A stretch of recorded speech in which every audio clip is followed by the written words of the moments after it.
Victor Wembanyama, man. Whew. He just keeps getting better and better. Do you think he's ready to take? I don't like this face of the league conversation because I think it veers into hot take city, and I don't like visiting there because I don't think there's one face of the NBA. There are a lot of young stars, and there are a lot of established stars, and so let's just talk about Wembanyama and who he is, as opposed to whether he's the face of the NBA, because the NBA has a lot of good faces. But what impresses you most about Wembanyama when you see him? Well, he looks like he's a made-up character. Like he can't be real.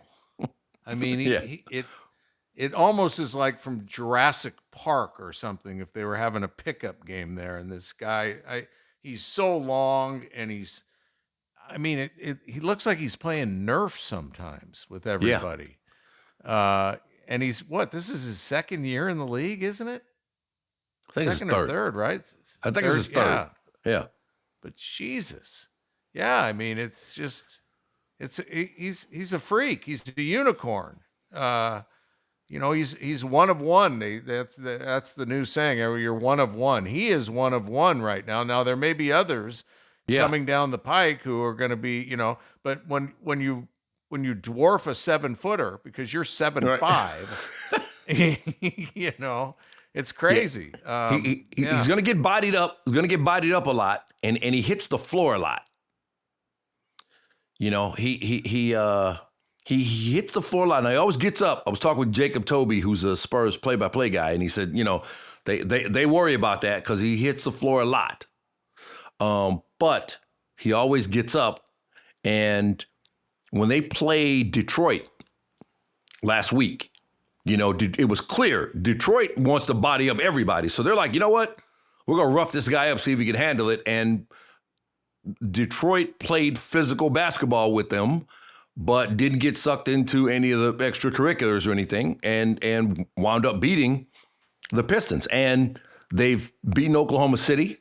First 3 matchups, I believe it was, they beat Oklahoma City.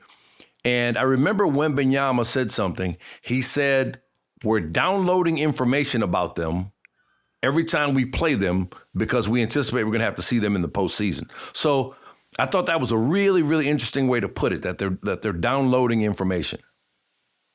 And so we'll see how this goes down the stretch. But I think San Antonio is surging at the right time. You get the game in New York. Okay, throw that one out. But I believe the win streak was 11 in a row before that. And so they're playing really, really well when it matters.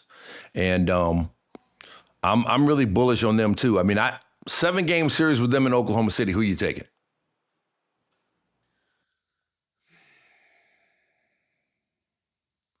I got to take Oklahoma City because they're the reigning champs until they're beaten. Yeah. But I'm not missing a game watching that. Right.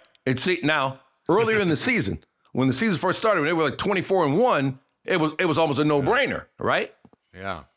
And so now all of a sudden it's like, well, I don't know. And look, they got a little breathing room now. I believe it's 3 games now in the West, but there's no guarantee they're going to win the West. Yeah. San Antonio could catch them. So I think it's a lot more interesting than it looked like it might be earlier in the season. And this is my favorite Wembanyama story. Okay. Back when he was on the French junior team. Okay. And the junior team is practicing at their national team facility.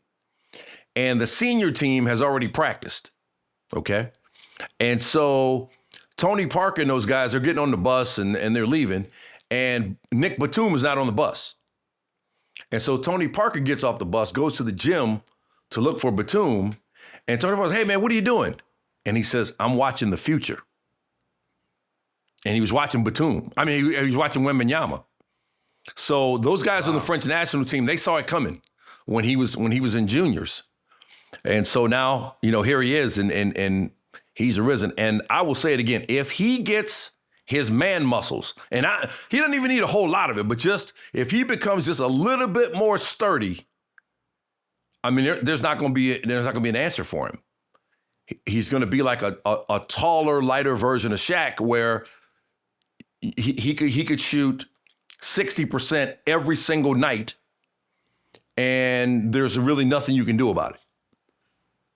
You know? Well, the way you beat that is you make threes while he makes twos. Yeah, but he can make threes too. Yeah. I mean, like you say, he's an alien. But he can make threes too, you know?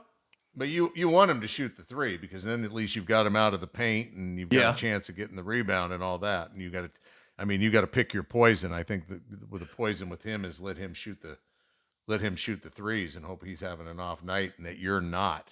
But the thing is, like, you know, you have so many teams now who have these stretch fives, you know? Yeah. And one of the things that they can do with that is try to get the other guy, try to get the guy out of the paint. Okay? And so Wembanyama's like, hey, how do you want it? You want me to play at the high post? You want me to play at low post? I give it to you however you want it. And so he's only going to get, I believe, more skillful in terms of how to play the NBA game. And you would think that he's going to be thin, relatively so, because there's only so much you can do when you're 7'5". You're not going to be tall and wide. At least let's hope for the rest of the NBA it doesn't turn out that way. But if he just gets a little stronger, boy, he's going to be a real problem. Not that he's not a real problem now. Yeah. I put a lot of thought into the question that was asked, though, on the face of the league. And I started thinking back to, like, the first face of the league I remember wasn't even a face of it was the Celtics against the Lakers. It was that rivalry. Yeah. Felt like the face of the league. And then maybe Jerry West, because he became the logo, but it was Jerry West losing. Like, he was always, he was the bridesmaid, except for, I think, in 72 when they won it. But, there was nobody on the Celtics that was that guy. I mean, Bill Russell was that guy. Right, when he was there. Yep. Yeah. And then, John Havlicek and Dave Cowens and Henry Finkel. Yeah, those guys weren't Dave the face of the league. And And then you had Wilt. Wilt averaged 50. What did he average? 50 a game in 62.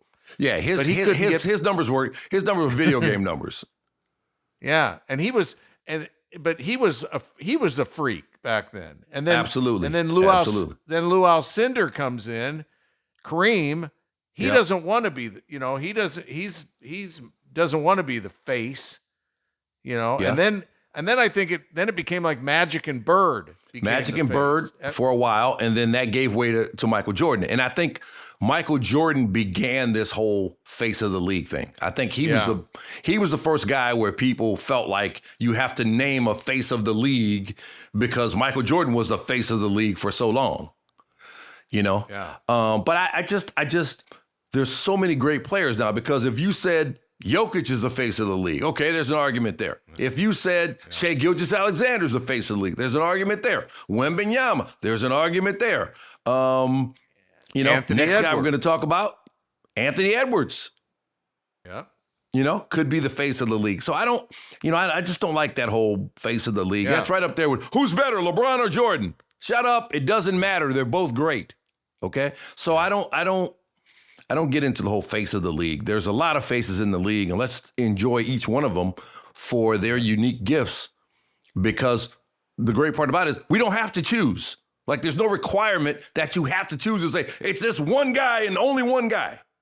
There's not. There's a lot of guys, Oh, yeah. I mean, at one point I felt like LeBron, Steph, and Durant were all the face, those were three guys just right off the top of your head, and you could probably think of a couple more if you put your mind to it.